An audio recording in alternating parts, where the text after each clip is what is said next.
13 दिसंबर 2025 को आप लोग पेपर में बैठेंगे और 13 दिसंबर 2025 को ऐसा ही पेपर आने वाला है। देख सकते हैं ऐसा ही पेपर आप लोग को एग्जाम में देखने को मिलेगा। इस वीडियो को छोड़ के जाएंगे तो काफी पछताएंगे। देख सकते हैं यहाँ पे जो भी प्रश्न डाला गया है सारे प्रश्न आप लोग का मोस्ट इंपोर्टेंट है, न्यू सिलेबस पे है। देख सकते हैं यहाँ पर त्रिभुज वाला है, यहाँ पर आयत वाला है, यहाँ पर कोण वाला, ये सारे प्रश्न मोस्ट इंपोर्टेंट है। देख सकते हैं ठीक है। तो इस वीडियो को जो भी स्टूडेंट छोड़ के जाएगा काफी पछताएगा। आइए एक एक क्वेश्चन समझते हैं।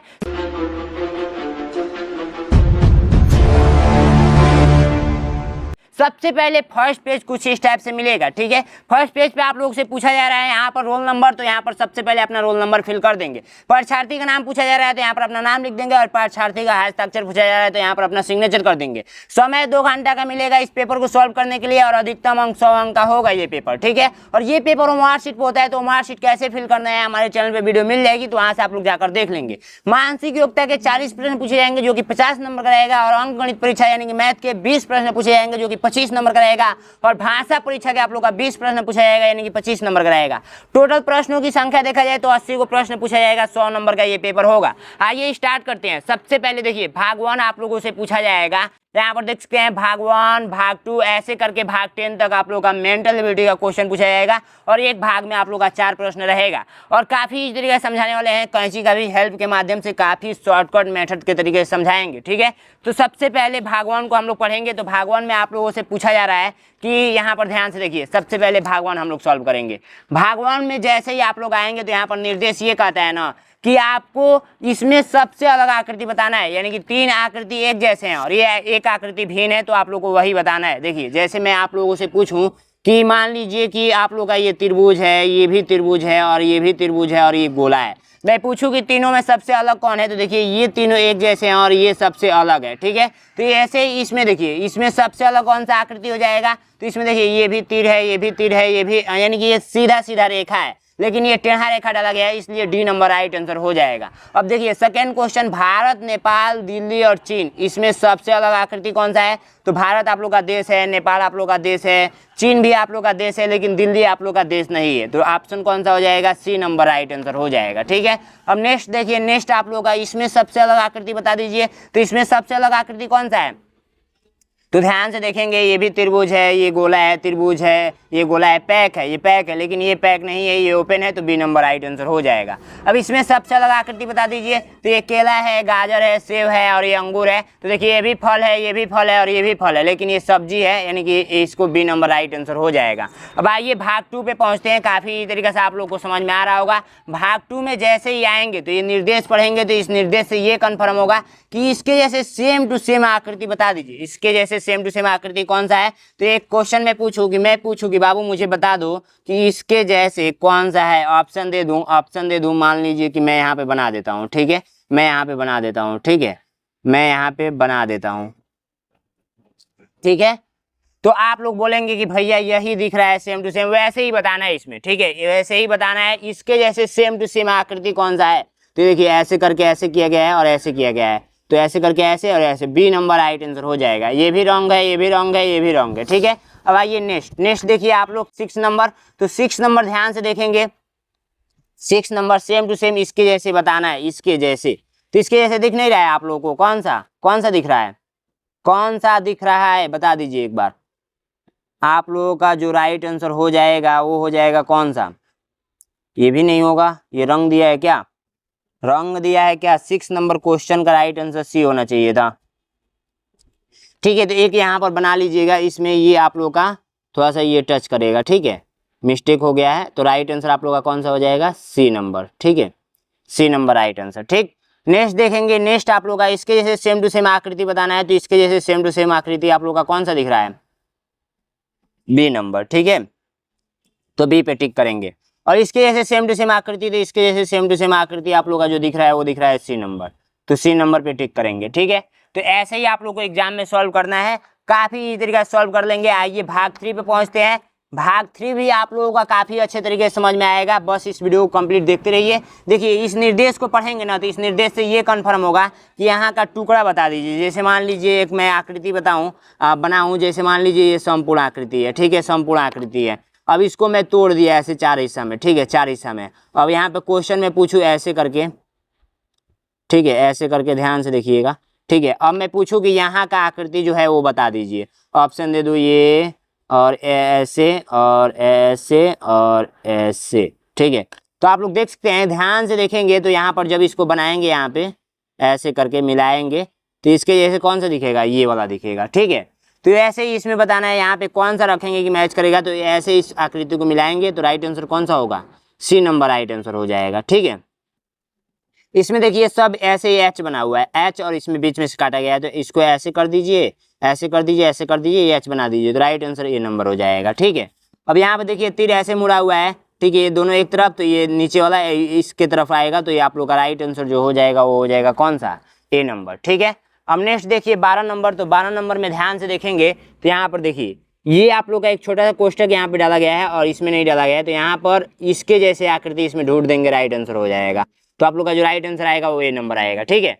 भाग 3 भी कंप्लीट हो गया। भाग 4 में जैसे ही आएंगे, भाग 4 का निर्देश पढ़ेंगे ना, तो भाग 4 का निर्देश ये कहता है कि देखिए जैसे मान लीजिए कि मैं एक छोटा सा एग्जाम्पल लेता हूँ, जैसे मान लीजिए 1 के बाद 2 आ रहा है, 2 के बाद 3 आ रहा है, 3 के बाद मैं पूछूं कि बाबू क्या आएगा, तो आप बोलेंगे भैया 4 आएगा। वैसे ही ये भी है, देखिए गुणा यहाँ पर था, एक बार ऐसे रोटेट हुआ है तो गुणा यहाँ पे आ गया, फिर एक बार ऐसे रोटेट हुआ है तो गुणा यहाँ पे आ गया, फिर एक बार ऐसे रोटेट होगा तो गुणा यहाँ पे जाएगा, ठीक है, यहाँ पे, ठीक है, यहाँ पे जाएगा, यहाँ पे भी है, ठीक है। तो 13 नंबर क्वेश्चन का राइट आंसर आप लोग का कौन सा हो जाएगा, बी नंबर हो जाएगा, ठीक है, बी नंबर यहाँ पे जाएगा, ठीक है, गुणा, तो ये बी नंबर राइट आंसर, ठीक है।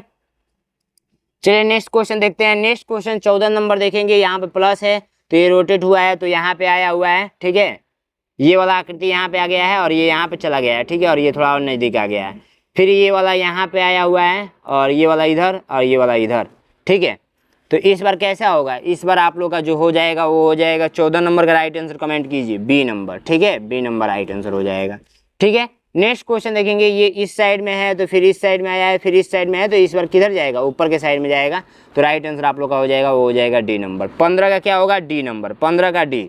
अब देखिए ए बट्टे ई, एच बट्टे एन, एल बट्टे टी, ई बराबर क्या होगा, तो ए बट्टे ई है, यानी कि ए बट्टे ई, ठीक है। तो ए बी सी डी, उसके बाद सी, 3 को के बाद एच, एच बट्टे एन, तो A B C D E F G H, H I J K L N. अब उसके बाद 4 को हुआ है, उसके बाद 4 को के बाद एन आया हुआ है, ठीक है, एल, उसके बाद N O P Q R S T, तो उसके बाद से एल के बाद 2 2 4 2 6 4 2 6। देखिए सबसे पहले ऐसे नहीं समझ में आएगा, एक काम करते हैं हम लोग ए बी सी डी लिख लेते हैं, A B C D E F G H I J K L M N O P Q R S T U V W X Y Z, ठीक है। तब देखिए ए से टपक के गया है ई पे, तो 3 को का अंतर, ठीक है। उसके बाद से एच से टपक के गया है एन पे, तो 1 गो 2 गो 3 गो 4 गो 5 गो, ठीक है, 3 के बाद 5। अब 5 के बाद एल से गया है, ये एल है ना, हाँ एल, एल एम एन। अब उसके बाद से एल से टपक के गया है टी पे, तो एल से टपक के टी पे, 1 2 3 4 5 6 7, देखिए 3 5 7, उसके बाद 9, तो ई से टपक के किस पे जाएगा, 9 पे जाएगा, तो ई, तो 1 2 3 4 5 6 7 8 9, एन पे जाएगा, एन, तो ओ वाला आ जाएगा आप लोगों का ई बट्टे ओ, ई बट्टे ओ। तो आप लोगों का राइट आंसर क्या हो जाएगा, बी नंबर, 16 का बी, 16 का बी राइट आंसर हो जाएगा। समझ में आया आप लोगों को, इसी तरीके से समझ में आ गया होगा। आइए भाग आप लोग ये 4 हो गया, भाग 5 पे चलते हैं। भाग 5 आप लोग का क्या कहता है, ध्यान से समझेंगे। भाग 5 का निर्देश आप लोग पढ़ेंगे ना, तो इस निर्देश से ये कन्फर्म होगा कि इसमें कोई संबंध है, इसमें और इसमें क्या संबंध होगा। जैसे एक छोटा सा एग्जाम्पल लेते हैं, जैसे मान लीजिए 4 का संबंध है इस 16 से, ठीक है। अब मैं पूछूं कि बाबू मुझे बता दो 5 का संबंध किससे होगा, तो जो इसमें संबंध है वही इसमें भी संबंध होगा। देखिए 4 का संबंध 16 में क्या है, तो 4 का स्क्वायर इक्वल टू 16 है, ठीक है। वैसे ही 5 का संबंध इसमें क्या होगा, तो 5 का स्क्वायर इक्वल टू 25 होगा। वैसे ही दिमाग लगाइए, इसमें क्या संबंध है, तो ये इस बार इस ऐसे था, तो देखिए ये वाला सिंगल है तो इस बार कलर कर दिया गया है, तो इस बार जो सिंगल है उसको कलर कर दिया जाएगा, यानी कि जो कलर नहीं है उसको कलर कर दिया जाएगा। तो देखिए ये वाला कलर करेंगे तो ये वाला कलर हो गया और बीच वाला खाली, और ये वाला हाँ बी नंबर राइट आंसर हो जाएगा। तो बी पे आप लोग टिक करेंगे। अब देखिए के ऐसे है तो इसमें क्या संबंध है, के उल्टा हो गया है, तो एक्स और आई ऐसे है तो आई और एक्स ऐसे हो जाएगा। तो राइट आंसर आप लोग का बी नंबर हो जाएगा। लेकिन बिंदु का भी ध्यान रखना है, ये बिंदु आप लोग का नीचे है तो नीचे ही आएगा, तो आप लोग का कौन सा हो जाएगा राइट आंसर, डी नंबर। तो ये 18 नंबर का क्वेश्चन का आप लोग का राइट आंसर डी होगा, न कि आप लोगों का बी। गलत हो जाएगा बी, डी नंबर होगा, क्योंकि ये बिंदु देखिए, बिंदु देखिए। अब देखिए नेक्स्ट क्वेश्चन ध्यान से देखेंगे, ये ऐसे है तो ऐसे हो गया, तो ये ऐसे है तो इस बार वैसे हो जाएगा, तो बी नंबर राइट आंसर आएगा। बी आएगा कि डी आएगा, कमेंट कीजिए। 19 नंबर का कमेंट कीजिएगा तो 19 नंबर का बी आएगा, राइट आंसर बी। ठीक है, नेक्स्ट देखेंगे, ये इधर के साइड में है तो इधर के साइड में आ गया, लेकिन रेखा बढ़ा हुआ है शायद, 1 2 3 4, इधर 3 है तो इधर 4 हो गया है, तो 1 2 3 4 है, 4 है तो इस बार इधर आएगा 5 हो जाएगा, 1 2 3 4 5, राइट आंसर आप लोग का बी नंबर हो जाएगा। ठीक है, तो बी नंबर पे आप लोग टिक करेंगे। अब आइए नेक्स्ट क्वेश्चन को चलते हैं। नेक्स्ट क्वेश्चन आप लोग भाग 6 पे हम लोग पहुंचते हैं। भाग 6 आप लोग का क्या कहता है, ध्यान से देखेंगे तो अच्छे तरीके से समझ में आएगा। भाग 6 को ओपन करेंगे तो यहाँ पे कटा हुआ हिस्सा को आप लोगों को पूर्ण आकृति बताना है। देखिए जैसे मान लीजिए कि मैं एक एग्जाम्पल देता हूँ, जैसे मान लीजिए कि ये फूल आकृति है, ठीक है, फूल आकृति है, ठीक है। अब इसको मैं ऐसे बना दूं, तो अब देखिए यहाँ का आकृति पूछा जा रहा है, ये पूर्ण कर देना है, इसको संपूर्ण कर देना है, तो कैसे पूर्ण होगा, इधर वाला हिस्सा पूछा जा रहा है, तो राइट आंसर ये वाला हो जाएगा, ये वाला हिस्सा। तो ऐसे ही पेंसिल लेकर जाएंगे एग्जाम में और ऐसे मिलाकर देख लेंगे कौन सा राइट आंसर हो रहा है। तो आप लोग का जो राइट आंसर होगा वो हमारे हिसाब से कौन सा होगा पता है, हमारे हिसाब से आप लोग का सी नंबर होगा। आप लोग कमेंट कीजिएगा, ठीक है, कमेंट करते रहिए कि 22 का सर ये, 23 का ये, 24 का ये, मॉक टेस्ट की तरह आप लोग दीजिए और अपना नाम भी लिख देंगे। ठीक है, अब देखिए 22 का आप लोग का कौन सा राइट आंसर होगा, मुझे मेरे बताने से पहले आप लोगों को बता देना है। तो 22 का आप लोग का राइट आंसर जो होगा वो हो जाएगा कौन सा होगा 22 का, तो 22 का बी हो जाएगा। ठीक है, अब नेक्स्ट देखेंगे 23 का आप लोग कमेंट कीजिए, तो 23 का जो राइट आंसर होगा वो हो जाएगा कौन सा, 23 का जो आप लोग का राइट आंसर होगा वो हो जाएगा सी नंबर। ठीक है, तो सी पे आप लोग टिक करेंगे। 24 का देखिए, 24 का आप लोग का जो राइट आंसर हो जाएगा वो हो जाएगा कौन सा, 24 का आप लोग का राइट आंसर हो जाएगा वो हो जाएगा डी नंबर। ठीक है, चलिए नेक्स्ट भाग पे पहुंचते हैं, भाग 7 पे। तो भाग 7 आप लोग का दर्पण वाला क्वेश्चन है। आज चूंकि दर्पण वाला क्वेश्चन काफी इजी होता है, बस समझने का खेल है, इसको मैं मैजिक से बताने वाला हूं। जो भी स्टूडेंट यहाँ तक पहुंचा हुआ है समझिए उसके लिए बल्ले बल्ले होने वाला है, क्योंकि जादू आप लोग इस वीडियो में सीख जाएंगे और इस टाइप का प्रश्न कभी भी कर लेंगे। देखिए कहने का मतलब ये है ना कि इसको सबसे पहले समझिए, इसका मतलब होता है दर्पण, दर्पण का मतलब होता है शीशा, जिसमें आप लोग अपना चेहरा देखकर स्कूल जाते हैं, पढ़ने के लिए जाते हैं, सीधा से वही समझिए। जैसे अगर दर्पण में अ लेकर जाएंगे ना, तो ये अ उल्टा दिखेगा, ऐसे दिखेगा। अभी आप लोग ले जाकर ट्राई कर सकते हैं। ठीक है, यदि आप लोग बी लेकर जाएंगे ना, बी, तो बी आप लोग को ऐसा दिखेगा, उल्टा दिखेगा, समझ रहे हैं ना। तो वैसे ही पूछा जा रहा है कि अगर दर्पण में हम लोग मान लीजिए इसको देख रहे हैं, के और आर को, तो कैसा दिखेगा, इसमें से राइट आंसर बता दीजिए। तो एक काम कीजिए, दर्पण बना लीजिए इधर के साइड में। ठीक है, ये दर्पण बन गया। ठीक है, और उसको देखिए के और आर को मैं लिख देता हूँ, के और आर को मैं लिख देता हूँ। ठीक है, तो ये देखिए मैंने के को लिख दिया, ठीक है, के को मैंने लिख दिया, ठीक है, और आर को लिख दिया।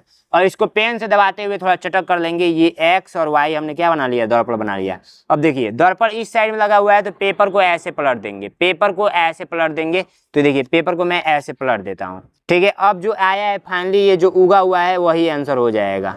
ठीक है, ये आर, सॉरी ये के था, के है और ये आर है। ठीक है, तो ये के है और ये आर है, सॉरी 1 मिनट, कहीं ना कहीं गलती हुआ है,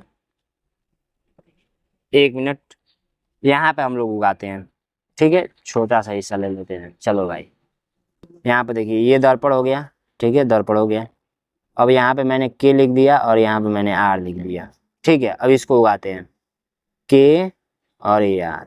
ठीक है, अब इसको ऐसे पलट देना है इधर के साइड में, इधर पलट दिया मैंने। देखिए के आया है ये और आर आया है ये, तो के और आर, इसमें राइट आंसर नहीं दिया है क्या, के और आर, के और आर, के और आर। देखिए क्वेश्चन मिस्टेक हुआ है। ठीक है, कोई दिक्कत नहीं है, इसको सुधार कर लेंगे, राइट आंसर आप लोग का ये आने वाला है। ठीक है, के और आर, ठीक है। आर इधर के साइड में है तो इधर के साइड में ही आएगा, ठीक है। चलिए इसको हम लोग सुधार लेंगे, थोड़ा पीडीएफ में मिस्टेक हुआ है, बाकी इसको सारों का ट्राई करेंगे, आ जाएगा आंसर, ठीक है। इसको देखिए, इसको पलटेंगे तो आप लोग का राइट आंसर जो आएगा वो कौन सा आएगा, ये वाला आएगा, डी नंबर, ठीक है। डी नंबर पे टिक करेंगे। अब आइए भाग 8 पे पहुंचते हैं। भाग 8 को जैसे ही ओपन करेंगे, भाग 8 ये कहता है ना कि ये कागज को काटने मोड़ने वाला है, ध्यान से देखिए, कागज को काटने मोड़ने वाला है, ध्यान से आप लोग देखेंगे। यहाँ पर एक छोटा सा पेज था जो कि उड़ गया शायद, चलिए कोई दिक्कत नहीं है, उड़कर गया भी तो का पता नहीं कहाँ चला गया, ठीक है, चलिए कोई दिक्कत नहीं। आइए इसी पेज को हम लोग काटेंगे, ठीक है, ध्यान से देखिएगा आप लोग। यहाँ से मैं ले लेता हूँ एक छोटा सा टुकड़ा, ठीक है,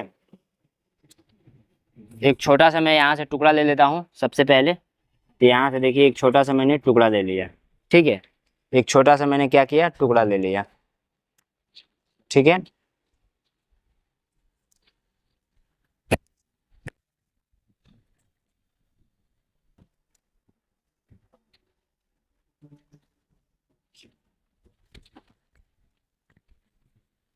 ध्यान दीजिएगा, थोड़ा हवा चल रहा है, ठीक है, तो थोड़ा डिस्टर्ब हो रहा है मेरा, ठीक है, उससे कोई दिक्कत नहीं है।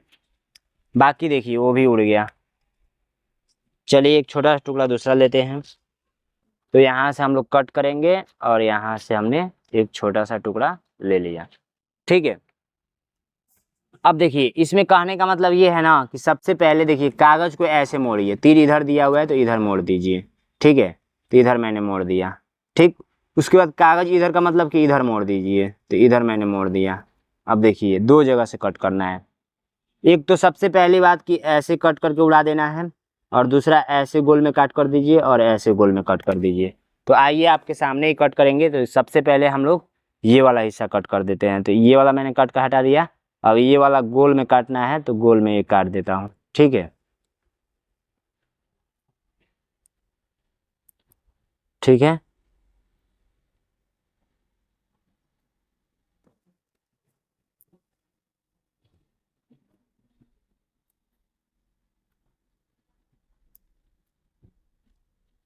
ठीक है, तो देखिए मैंने कट कर दिया, अब इसको ओपन कर देना है, तब इसको आइए ओपन करके देखते हैं। तो ऐसे आया है, कौन सा राइट आंसर होगा, तो राइट आंसर जो आप लोग का हो जाएगा वो हो जाएगा बी नंबर, बी नंबर हो जाएगा आप लोग का राइट आंसर, ठीक है। तो बी पे आप लोग टिक करेंगे। ऐसे ही सबको करना है तो कर लेंगे आप लोग, इजी है, ठीक है। तो आप लोग मुझे 30 नंबर, 31 नंबर और 32 नंबर का राइट आंसर कमेंट बॉक्स में बताएंगे, ठीक है। अब आइए हम लोग भाग किस पे चलते हैं, भाग 9 पे। भाग 9 ये कहता है ना कि ये जो टुकड़ा दिया हुआ है इसी टुकड़ा से घर बनाना है, आप लोग बता दीजिए कौन सा राइट आंसर होगा, ठीक है। तो इस छोटे छोटे टुकड़े से कौन सा घर बना हुआ है, 1 2 3 4 1, ठीक है। सेम टुकड़ा बताना है तो सेम टुकड़ा देख सकते हैं इसमें लगा हुआ, ठीक है। सी नंबर पे आप लोग टिक करेंगे, ये वाला देखिए।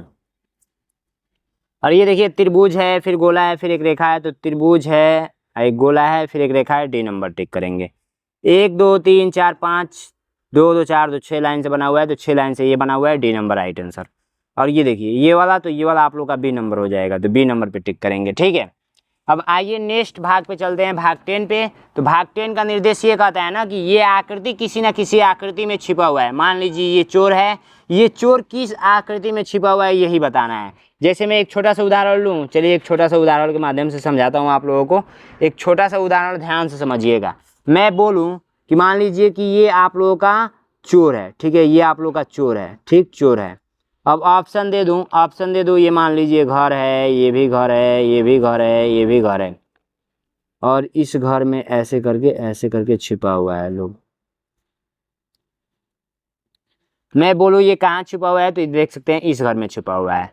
तो ऐसे ही ये बताना है ये कहाँ छिपा हुआ है, तो देखते हैं यहाँ पे छिपा हुआ है, यहाँ पे, ठीक है। तो राइट आंसर ये हो जाएगा। अब बोलेंगे भैया यहाँ पे तो छिपा हुआ है लेकिन ये थोड़ा सा छोटा है, ठीक है, तो राइट आंसर ये हो जाएगा। अब ये वाला कहाँ पे छिपा हुआ है, तो ये वाला ध्यान से देखेंगे, तो ये जो आप लोग का छिपा हुआ है वो छिपा हुआ है, सेम पलटना नहीं चाहिए, सेम टू सेम वैसे ही वैसे ही, तो यहाँ पे छिपा हुआ है, ठीक है। तो राइट आंसर आप लोग का बी नंबर। 38 का बी, 38 का बी होगा क्या, हाँ। 39 का देखेंगे, 39 का आप लोग का डायरेक्ट देखिए यहाँ पे छिपा हुआ है, तो डी नंबर राइट आंसर। 40 का देखेंगे, तो 40 का ऐसे करके ऐसे ऐसे, ये इसमें भी नहीं है, ऐसे करके ऐसे ऐसे ऐसे, हाँ बी नंबर राइट आंसर हो जाएगा। समझ में आया आप लोगों को? देखिए यहाँ पे छुपा हुआ है ऐसे करके ऐसे, तो 40 का बी। अब आइए मैथ का सोल्यूशन करते हैं। मैथ का सोल्यूशन करने से पहले आप लोग एक जानकारी जान लीजिए। तो चलिए मैथ का सोल्यूशन करते हैं, उससे पहले आप लोग एक छोटी सी जानकारी जानिए। मेरा चलता है सिलेक्शन बैच 299 रुपये में। कितने रुपए में? 299 रुपये में। तो आप चाहें तो क्लासेस ज्वाइन कर सकते हैं, जिसमें chapter wise PDF, chapter wise recorded class, 8 पिछले साल का paper, 5 practice set, new marksheet, ये सारी चीज़ें सुविधाएं देखने को मिलेगा। तो 93 36 56 81 64 पे आप लोग कॉल करके बात कर लेंगे। और जिन स्टूडेंट को 20 मॉडल पेपर चाहिए, मॉडल पेपर, तो वो भी हमको कॉल करेंगे। मात्र 199 रुपये में आपको मिल जाएगा 20 मॉडल पेपर विथ सोल्यूशन के साथ, ठीक है। आंसर शीट भी रहेगा। तो जाइए फटाफट व्हाट्सअप कीजिए। आइए क्वेश्चन देखते हैं। यदि 3 क्रमागत संख्याओं का योगफल 15 है तो बीच वाली संख्या का वर्ग बता दीजिए। तो देखिए 3 क्रमागत संख्याओं का योगफल कितना दे रखा है? तो 15 दे रखा है। तो सबसे पहले हम लोग समझेंगे क्रमागत संख्याएं किसको बोलते हैं, ठीक है। क्रमागत संख्या किसको बोलते हैं? तो ध्यान से समझिए, कॉपी और पेन लेकर बैठ जाइए, ठीक है। तो वे संख्याएं जो क्रम से आती हैं उसे हम लोग क्या बोलते हैं? क्रमागत संख्या बोलते हैं। जैसे 1 2 3 4, ये देखिए ये क्रम से आई हुई हैं। 2 4 6 8, ये आप लोग का सम संख्या का क्रमागत संख्या है, ठीक है। और आप लोग का विषम संख्या 1 3 5 7, उसके बाद से 9, ऐसे करके आएगा, ये विषम संख्या का क्रमागत हो गया, ठीक है। तो ये सारे आप लोग का क्रमागत संख्याएं हैं। तो वैसे ही 3 क्रमागत संख्याओं का योगफल कितना दे रखा है? 15 दे रखा है, ठीक है। तो आइए हम लोग इस क्वेश्चन को सॉल्व करते हैं। तो सबसे पहले हम लोग क्या करेंगे? माना, ठीक है, माना पहली क्रमागत संख्या, पहली क्रमागत संख्या क्या मानेंगे? क्रमागत संख्या आप लोग मान लीजिए क्या? x मान लीजिए, ठीक है, x मान लीजिए। और दूसरी क्रमागत संख्या क्या मानेंगे? दूसरी क्रमागत संख्या क्या मानेंगे? तो दूसरी क्रमागत संख्या मान लीजिए x प्लस का 1, ठीक है, x प्लस का 1। और तीसरी क्रमागत संख्या क्या मानेंगे? तीसरी क्रमागत संख्या क्या मानेंगे? तीसरी क्रमागत संख्या मान लीजिए x प्लस का 2, ठीक है। तो ये 3 को क्रमागत संख्या हो गया। अब क्वेश्चन ये बोल रहा है कि 3 क्रमागत संख्याओं का योगफल, ठीक है, 3 क्रमागत संख्याओं का योगफल आप लोग का कितना दे रखा है? तो 15 दे रखा है, ठीक है। तो हम लोग ये 3 क्रमागत संख्या ले लिया, पहला ये, दूसरा ये, तीसरा ये, जो हम लोग ने माना था, ठीक है। अब तीनों को जोड़कर आ रहा है कितना? 15 आ रहा है, ठीक है, 15 आ रहा है। तो एक काम करते हैं, जोड़ते हैं, x और x 3x हो जाएगा। आप प्लस का 1 और 2, तो आप लोग का कितना हो जाएगा? 3 हो जाएगा, इक्वल टू 15। अब एक काम कीजिए, 3x यहीं पर रहेगा। अब ये वाला जो 3 है ना, ये वाला 3 इधर प्लस में है, तो इधर आकर क्या हो जाएगा? माइनस में हो जाएगा। अब ये हो जाएगा 12 और ये हो जाएगा 3x। अब x बराबर क्या हो जाएगा? इधर एक गुणा में है, तो इधर आकर क्या हो जाएगा? भाग में हो जाएगा। तो 3 चौको 12, ठीक है। देखिए x बराबर हम लोग को क्या मिला है? तो 4 मिला है, ठीक है, x बराबर हम लोग को 4 मिला है। तो देखिए जो हम लोग ने x माना था वो हम लोग को क्या मिला है? 4 मिला है। अब यहाँ पे 4 रखेंगे तो हम लोग को क्या मिल जाएगा? तो 5 मिल जाएगा। और जब यहाँ पे 4 रखेंगे तो हम लोग को क्या मिल जाएगा? 6 मिल जाएगा। तो देखिए क्रमागत संख्या आई हुई है 4 5 और 6, ये क्रमागत संख्या आई हुई है। अब बीच वाली संख्या का वर्ग बोल रहा है, तो बीच वाली संख्या का वर्ग कर दीजिए। तो आप लोग का कितना आंसर आया है? 25 आया हुआ है, ठीक है। तो आप लोग ये तरीका समझ गए कि नहीं समझ गए? बिल्कुल ईजी है, बिल्कुल आसान तरीका समझ गए होंगे। तो राइट आंसर आप लोग का बी नंबर हो गया, ठीक है। अब नेक्स्ट क्वेश्चन कह रहा है कि प्रथम 2 अभाज्य संख्याओं का योगफल बता दीजिए। तो हम लोग ने 42 नंबर क्वेश्चन को करेंगे। देखिए कितना सिंपल तरीका से। प्रथम का 2 अभाज्य संख्या लेना है। तो सबसे पहले हम लोग जानेंगे कि अभाज्य संख्या बोलते किसे हैं, ठीक है। तो अभाज्य संख्या एक और स्वयं से कटने वाली संख्याएं क्या कहलाती हैं? एक और स्वयं से कटने वाली संख्याएं क्या कहलाती हैं? अभाज्य संख्या कहलाती हैं। जैसे 2 3 5 7 11 13, ऐसे करते करते ये अनंत तक जाता है। समझ में आया? ये अनंत का चिन्ह है आप लोगों का, इन्फिनाइट, ठीक है। तो प्रथम का 2 लेना है, यानी कि शुरुआत का 2 ले लेना है और उसको जोड़ देना है। योगफल का मतलब होता है जोड़ना। तो ये आप लोग का राइट आंसर क्या आया है? तो 5 आया है, ठीक है। तो आंसर कौन सा हो जाएगा? बी नंबर, ठीक है। इतना सिंपल तरीका से यदि आप लोग का क्वेश्चन पूछेगा तो आप लोग को छोड़कर नहीं आना है। 2 अंक वाली प्राकृतिक संख्याओं की संख्या बता दीजिए। तो देखिए सबसे पहले हम लोग जानेंगे 1 अंक वाली। 1 अंक वाली 1 2 3 4 5 6 7 8 एंड 9। ये टोटल 1 अंक वाली कितनी है? तो टोटल बोलेंगे भैया कितनी है? तो 9 गो है, ठीक है। अब देखिए 2 अंक कहाँ से स्टार्ट होता है? तो 10 से 11 12, ऐसे करते करते कहाँ तक जाएगा? तो 99 तक जाएगा, अब मैं पूछूं 2 अंक वाली कितनी है तो आप बताएंगे कितना, तो 90 को है। कितनी है, 90 को है। 1 2 3 ऐसे करके काउंट करेंगे 99 तक तो 90 को आएगा। 3 अंकों की पूछा जाए तो 100 से स्टार्ट होगा, 101 102, ठीक है, ऐसे करते करते 999 तक जाएगा। टोटल संख्याओं की बात की जाए 3 अंकों की तो कितना आएगा, तो 900 आएगा। लेकिन हम लोग को फाइनल क्वेश्चन में क्या पूछा गया था, तो 2 अंक वाली पूछा गया था। तो 2 अंक वाली कितना मैंने बताया, 90 बताया, न कि 99। 99 नहीं होगा, 90 होगा, ठीक है। तो राइट आंसर आप लोग का बी नंबर। नेक्स्ट क्वेश्चन देखेंगे 11 से 20 तक कितनी ऋण संख्याएं। ऋण संख्याएं का मतलब समझिए, ऋण संख्याएं का मतलब होता है, ऋण संख्या का मतलब होता है अभाज्य संख्या। क्या होता है, अभाज्य संख्या, ठीक है, अभाज्य संख्या। तो एक काम करते हैं, अभी हम लोगों ने पढ़ा कि एक और स्वयं से कटने वाली संख्याएं क्या कहलाती हैं, अभाज्य संख्या कहलाती हैं। एग्जाम्पल के रूप में आप लोग ने 2 3 5 7 11 13 17 19 21 नहीं, 23 25 नहीं, 26 नहीं, 27 नहीं, 28 नहीं, 29 ऐसे करते करते अनंत तक। तो हम लोग को बोला है 11 से 20 तक, 11 से 20 तक।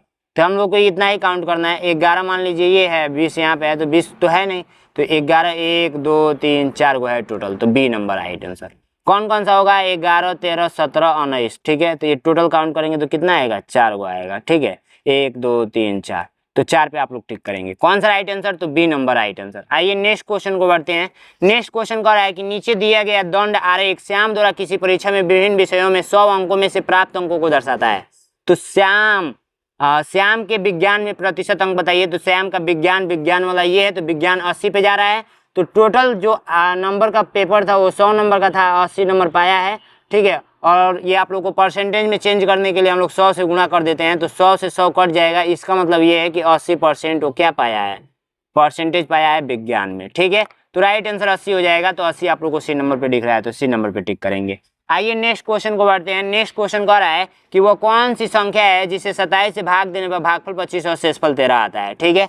तो कुछ नहीं करना है, ये भी काफी सिंपल है। ध्यान से यदि आप लोग पढ़ेंगे समझेंगे तो आप लोगों के लिए बहुत ही सिंपल ये प्रश्न होने वाला है। देखिए इसको कैसे करेंगे।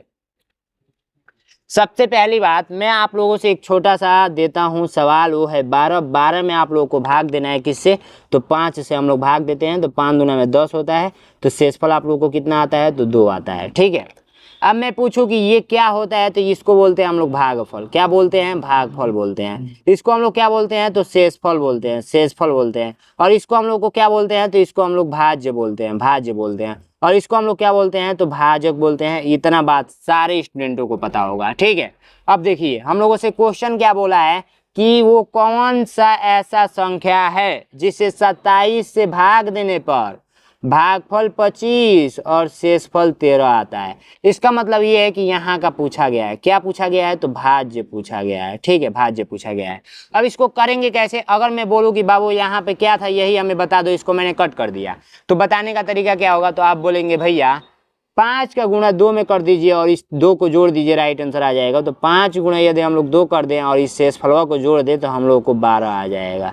देख सकते हैं यहाँ का 12 निकल गया। वैसे ही इसमें कीजिए, अगर इसका गुणा इसके साथ कर इसको जोड़ दिया जाए तो हम लोग को राइट आंसर आ जाएगा। तो हम लोग एक काम करते हैं, 27 गुणे 25 कर देते हैं, ठीक है, और प्लस का 13 कर देते हैं, हम लोग को राइट आंसर मिल जाएगा, ठीक है। तो राइट आंसर मुझे आप लोग कमेंट बॉक्स में बताएंगे। अपना नाम लिखना नहीं भूलेंगे, अपना नाम लिख दीजिए फटाक दे, ठीक है। चलिए आइए नेक्स्ट क्वेश्चन को बढ़ते हैं। नेक्स्ट क्वेश्चन कह रहा है कि वह संख्या जिसमें 8 12 15 से विभाजित करने पर प्रत्येक बार 3 शेष रहता है, निम्न में से कौन सा है। इस क्वेश्चन को इस प्रकार से पूछा गया, प्रश्न को हम लोग एलसीएम निकालकर सॉल्व करते हैं। ये बात आपको पता होगा, नहीं पता है तो जान लीजिए, ठीक है। तो सबसे पहले 2 से कट करेंगे तो ये हो जाएगा 4 और ये हो जाएगा 6 और ये 15 का 15 ही रह जाएगा। फिर 2 से तो 2 3 और ये 15 का 15 ही रह जाएगा। 2 से तो 1 3 और 15, ठीक है। उसके बाद 3 से कट करेंगे तो 1 और 1 और 3 5 15। फिर 5 से कट करेंगे तो 1 1 1, ठीक है। तो 5 दिए 15, 15 दूना में 30, 30 दूना में 60, 60 दूना में 120। 120 आप लोग का क्या आया है, LCM आया है, ठीक है। अब देखिए ये 120 वो संख्या निकला है ना जिसमें 8 से भी भाग लग जाएगा, 12 से भी भाग लग जाएगा और 15 से भी भाग लग जाएगा, लेकिन शेषफल कुछ बचेगा नहीं। शेषफल बोल रहा है कि 3 शेष बचना ही चाहिए, तो इसमें 3 हम लोग क्या करेंगे, ऐड कर देंगे। तो हर हालत में जब भी भाग देंगे तो 3 शेष बचेगा। आप लोग चाहें तो चेक कर सकते हैं, ठीक है। अब मैं ट्राई करूंगा, वीडियो लंबी हो जाएगी। यदि किसी त्रिभुज की भुजाएं क्रमशः 5 सेमी, 3 सेमी एवं 5 सेमी एवं 6 सेमी है तो त्रिभुज होगा। देखिए ये मान लीजिए त्रिभुज है, ठीक है, तो ये 5 सेमी है और ये 3.5 सेमी है और ये 6 सेमी है। जब भी भिन्न होता है ना तो कौन सा होता है, विषम बाहु होता है, ठीक है, विषम बाहु त्रिभुज, ठीक है, त्रिभुज। अब देखिए विषम बाहु त्रिभुज, तो इतना बात आपको कन्फर्म हुआ, तो राइट आंसर आप लोग कौन सा हो जाएगा, सी नंबर हो जाएगा। असमबाहु त्रिभुज में क्या होता है, दो बराबर होते हैं और एक अलग होता है। असमबाहु, सम त्रिबाहु में ये होता है, समबाहु में क्या होता है, समबाहु में तीनों शायद बराबर होते हैं कि दो बराबर होते हैं, कमेंट कीजिएगा, ठीक है। नेक्स्ट क्वेश्चन का है कि 14,1510 4 दहाई पे बराबर होगा। 14,000 को 14,000 पहले लिख लीजिए, 1500 बोला है तो 1500 लिख लीजिए और 4 दहाई पे बोला है तो 4 दहाई पे लिखने के लिए ऐसे लिखना पड़ेगा। अब जोड़ दीजिए, आंसर आ जाएगा 0 4 5 और ये 5 और 1 15,540, 15,540 डी नंबर राइट आंसर, ठीक है। इस प्रकार के क्वेश्चन इसी तरह सॉल्व करेंगे। नेक्स्ट क्वेश्चन कह रहा है कि किसी धन में उसका 1/7 भाग जोड़ने पर योगफल 32 हो जाता है तो वह धन ज्ञात कीजिए। माना वह धन x है, क्या है, x है। अब इसमें 1/7 जोड़ने पर हम लोग क्या मिल रहा है, तो 32 मिल रहा है, ठीक है। तो हम लोग एक काम करते हैं, यहाँ पे क्या ले लेंगे, x प्लस का x/7 बराबर में 32, ठीक है।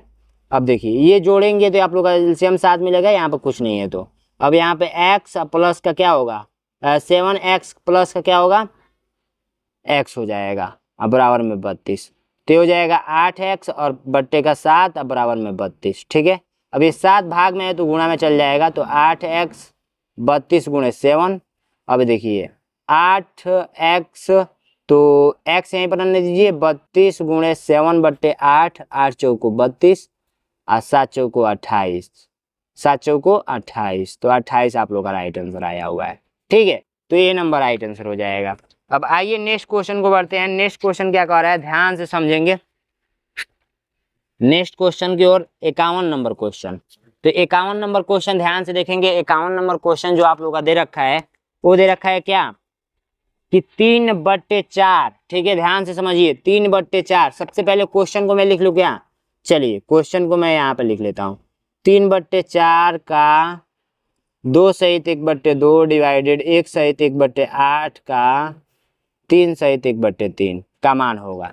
तो सबसे पहले का वालों को हल करते हैं, ये बात आपको ही पता है। तो 3/4 का मतलब होता है गुणा और 2 दूना 4 1 5 5/2। सबसे पहले इसको सॉल्व करेंगे, ठीक है, डिवाइडेड 8 का नाम 8 1 9 9/8 गुणे 3 3 9 1 10 10/3। तो आओ उसके बाद से सबसे पहले इसको सॉल्व करेंगे, ठीक है, 9 1 10 10/3। तो अब देखिए हम लोग इसको सॉल्व करते हैं, तो 5 3 15 4 दूना में 8 डिवाइडेड 9 दहा पे 90 चाहे से काट दीजिए, 3 3 का 9, तो ये हो जाएगा 30 और ये हो जाएगा 8, सॉरी 80 नहीं 8, ठीक है। अब देखिए भाग जब भी करते हैं तो 15/8 गुणा में करके वैसे पलट देते हैं, तो ये आप लोग का 30, 8 से 8 ही काट दीजिए एक बार में, 15 दूना में 30 होता है। हम लोग को क्या मिला है, 1/2 मिला है। आंसर ग्रुप में क्या मिला है, 1/2 मिला है। तो राइट आंसर आप लोग का कौन सा हो जाएगा, तो ए नंबर राइट आंसर हो जाएगा। समझ में आया आप लोगों को, बिल्कुल लीजिए, समझ में आ गया होगा। 18/25, 21/40 और 35/75 का लॉस बता दीजिए।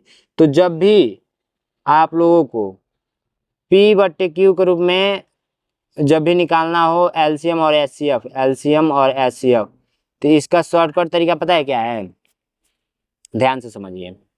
सबसे पहले बात हम लोगों को लॉस ज्ञात करना है, तो लॉस बराबर क्या होता है, लॉस बटे मॉस। ये बात आप लोग ध्यान रखेंगे, ये सूत्र है। तो यहाँ पर अंश का लॉस लिखेंगे, अंश का लॉस, और यहाँ पर हर का लॉस, ठीक है। ऐसे ज्यादा शॉर्टकट तरीका रहेगा याद करने का। तो हम लोग क्या करेंगे, देखिए 18 21 और 35 का क्या करेंगे, लॉस निकाल देंगे, और जो भी आंसर आएगा उसमें भाग दे देंगे इसी का मौसा निकाल कर। 18 21 और 35 का एचसीएफ निकाल कर भाग दे देंगे उससे, तो आंसर आ जाएगा। तो मुझे कमेंट बॉक्स में आंसर बताइए इसका, ठीक है, 52 नंबर का, ठीक है। चलिए नेक्स्ट क्वेश्चन को बढ़ते हैं। नेक्स्ट क्वेश्चन कह रहा है कि 2/3 और 5/7 का योगफल निम्नलिखित में से हो सकता है। तो हम लोग देखिए सबसे पहले करते क्या है, इस क्वेश्चन को लिखते हैं 2/3 और प्लस का 5/7। तो जब भी इस प्रकार का क्वेश्चन आप लोगों से पूछा जाता है तो कैसे सॉल्व करते हैं, आप लोग सॉल्व करते हैं, नीचे वालों को एलसीएम निकालते हैं, तो देखिए ये अलग अलग है, तो 3 गुणे 7 हो जाएगा, 3 का नम 3, तो 2 गुणे 7, अब प्लस का 7 से 7 कट गया, तो 5 गुणे 3, ठीक है, या 3 गुणे 5। तो आप लोग का जो आंसर आया है कौन सा आया है, तो आप लोग का जो आंसर आया है डी नंबर आया है, ठीक है। तो डी पे आप लोग टिक करेंगे, ठीक है। अब नेक्स्ट क्वेश्चन देखेंगे, रमेश व दिनेश की कुल आय 1800 है, यदि उनकी आय का अनुपात 4/5 हो तो रमेश की आय क्या होगा। तो देखिए ये हो गया रमेश और ये हो गया रमेश और दिनेश। अब ये दोनों का अनुपात कितना दे रखा है, तो 4:5 दे रखा है, और कितना है तो 1800 है, तो इन दोनों का भी कितना होगा 1800 होगा। तो एक काम करते हैं, अनुपातिक योग निकालते हैं। अनुपातिक योग क्या होगा, 4 + 5 = 9 होगा। अब इसी 9 का ये 1800 है, तो 9 का 1800 हो तो 1 का कितना होगा, तो 9 का 1800 हो तो 1 का कितना होगा, तो 9 दूना में 18, 1 का 200 होगा, ठीक है। 1 का 200, तो देखिए ये रमेश का है और ये दिनेश का है, तो जब 1 का 200 आया है तो ये 4 को कितना होगा, तो 200 गुणे 400, 200 गुणे 2 गुणे 200 = 400, ठीक है, सॉरी 4 गुणे 200 = 800, ठीक है। इसके बाद 5 गुणे 200 = कितना होगा, 1000। अब देखिए दोनों का 1800 आ रहा है ना, तो वैसे ही देखिए ये हो गया आप लोग का रमेश का, ठीक है, रमेश का, और ये हो गया दिनेश का, ठीक है, दिनेश का। तो आप लोगों से रमेश का पूछा गया था, इसलिए 800 पर टिक करेंगे, तो बी नंबर राइट आंसर। अब आइए नेक्स्ट क्वेश्चन देखिए, निम्नलिखित आयतों में से सबसे अधिक क्षेत्रफल किसका है और कितना है, स्क्वायर सेमी में बताना है। तो सबसे पहले देखिए क्षेत्रफल बराबर होता है लंबाई गुणे चौड़ाई, ये बात आप लोग याद रख लेंगे, किसी का भी क्षेत्रफल निकालना हो लंबाई गुणे चौड़ाई कर देंगे, ठीक है।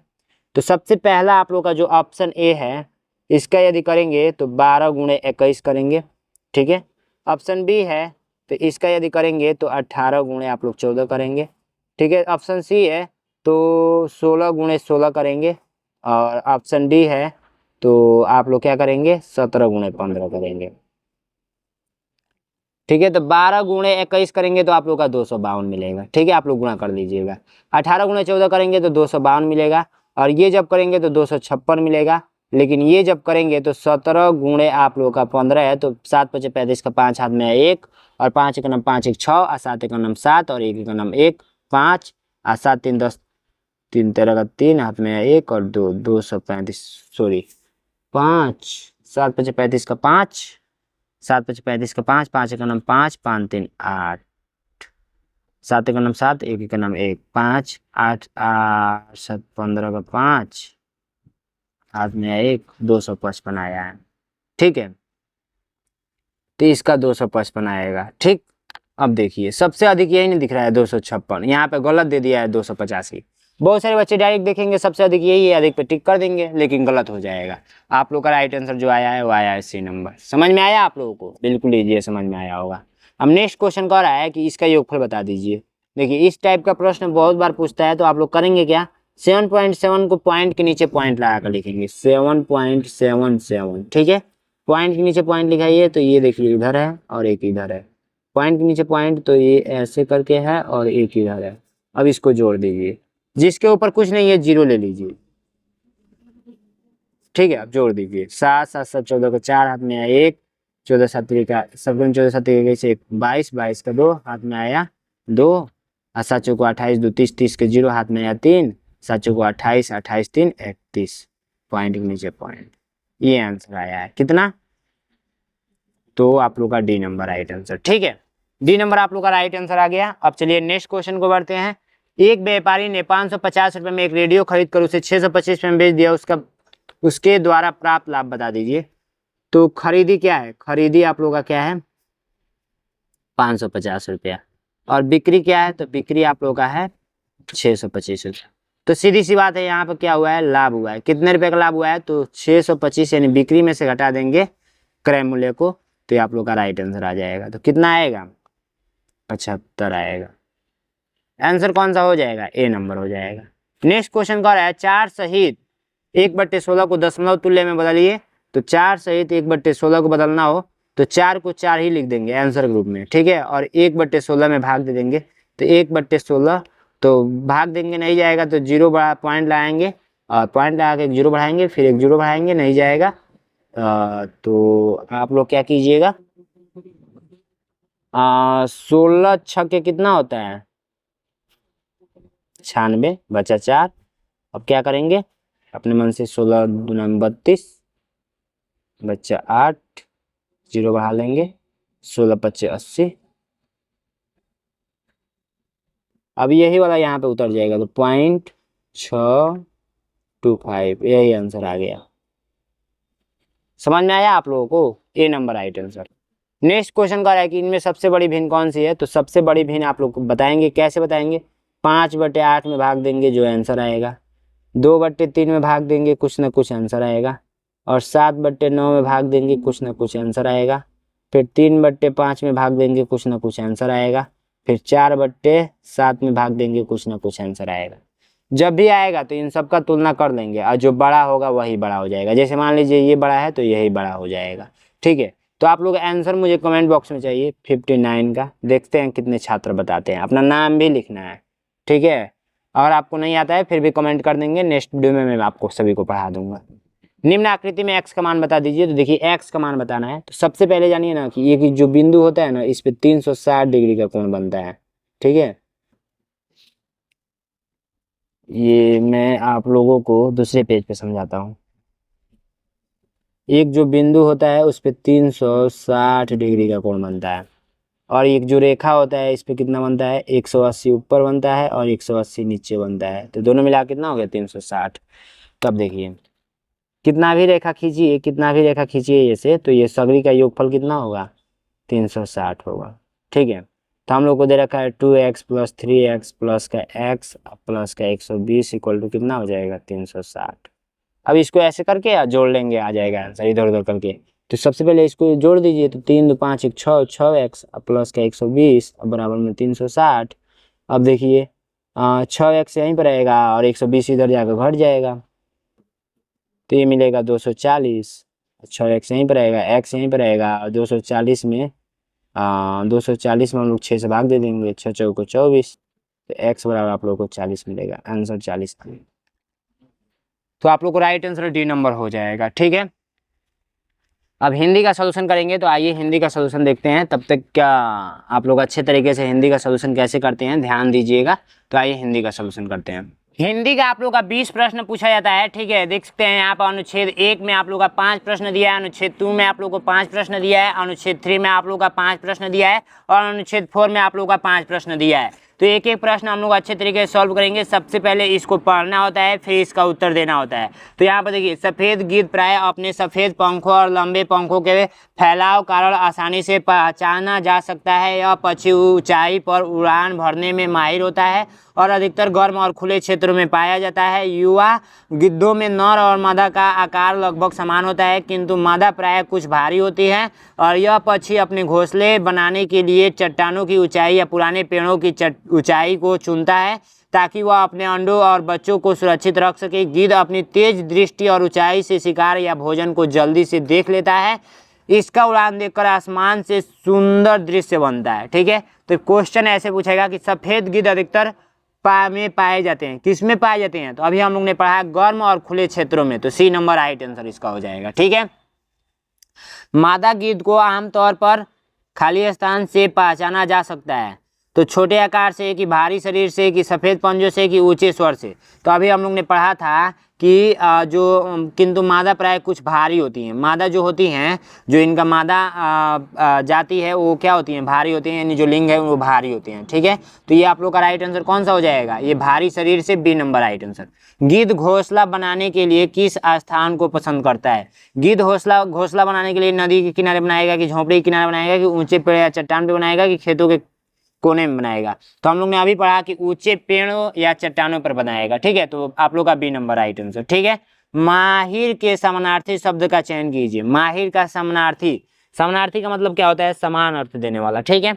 तो आप लोग एक काम कीजिए, माहिर का आप लोग आंसर बता सकते हैं क्या, क्या होगा। 64 नंबर का राइट आंसर कौन बता सकता है, तो ए नंबर राइट आंसर होगा निपुण, ठीक है। 65 का निम्नलिखित में से कौन भारी का विलोम शब्द कौन सा है। तो भारी मतलब होता है ना, जो मतलब थोड़ा वजनदार हो, तो इसका क्या होगा, हल्का हो जाएगा, सी नंबर राइट आंसर, ठीक है। नेक्स्ट अनुच्छेद देखेंगे, नीला किंगफिशर एक छोटा लेकिन आकर्षक पक्षी होता है जो प्राय झीलों और तालाबों और नदियों के किनारे पाया जाता है। इसके पंख नीले और नारंगी रंग के होते हैं जो सूरज की रोशनी, ठीक है, थोड़ा सा जूम कर दूं क्या, चलिए थोड़ा सा जूम कर देता हूँ, ठीक है। अब देखिए, सूरज की रोशनी में चमकते हैं। यह पक्षी अधिकतर अकेले रहता है और मछलियों को पकड़ने में अत्यंत कुशल होता है। नीला किंगफिशर अपने भोजन के लिए पानी की सतह पर उड़ान भरते हुए शिकार करता है। जब वह शिकार पर झपटता है तो उसकी गति और सटीकता देखने लायक होती है। यह अपने घोंसले की मिट्टी की दीवारों या नदी किनारों की खोदी हुई जगहों पर बनाता है ताकि अपने अंडों को सुरक्षित रख सके। नीला किंगफिशर प्राय कहाँ पाया जाता है, तो ये हम लोग ने अभी पढ़ा, कहाँ पाया जाता है, कहाँ पाया जाता है, बर्फीय क्षेत्रों में कि जल स्रोतों के पास, बताइए, कमेंट कीजिए। तो आप लोग का जो राइट आंसर हो जाएगा वो हो जाएगा 66 नंबर का सी। कौन सा, सी। देखिए ए बी और ये सी है, थोड़ा सा मिस्टेक हुआ है, यहाँ पे सी रहेगा, ठीक है, सी, जल स्रोतों के पास, ठीक है। इस पक्षी के पंख किस रंग के होते हैं, तो अभी हम लोगों ने पढ़ा था, इस पक्षी के पंख किस रंग के होते हैं, नीले और नारंगी रंग के होते हैं। यहाँ पे देखिए नीले और नारंगी रंग के होते हैं। तो आप लोग का जो राइट आंसर हो जाएगा नीले और नारंगी, बी नंबर राइट आंसर, ठीक है। नेक्स्ट क्वेश्चन है कि नीला किंगफिशर शिकार के लिए क्या करता है, तो नीला किंगफिशर शिकार के लिए क्या करता है, बताइए, कमेंट कीजिए। 68 का, 68 का आप लोग का राइट आंसर, सतह पर उड़ते हुए मछली पकड़ता है, ठीक है। तो राइट आंसर आप लोग का सी नंबर। कुशल शब्द का समानार्थी शब्द होगा, तो कुशल का मतलब क्या होता है, आप लोग कमेंट कीजिए शब्द का समानार्थी शब्द। तो 69 का आप लोग का राइट आंसर हो जाएगा, वो आ जाएगा आप लोग का सी, निपुण, ठीक है, निपुण आप लोग का राइट आंसर हो जाएगा। आकर्षण शब्द का विलोम शब्द क्या होगा, तो आकर्षण का विकर्षण होगा, राइट आंसर आप लोग का बी हो जाएगा, ठीक है। चलिए भाग अनुच्छेद 3 में पहुंचते हैं। अनुच्छेद 3 आप लोग का क्या कहता है कि ड्रोन एक आधुनिक यंत्र है जो बिना पायलट के उड़ सकता है। इसे रिमोट कंट्रोल या कंप्यूटर निर्देशों से संचालित किया जाता है।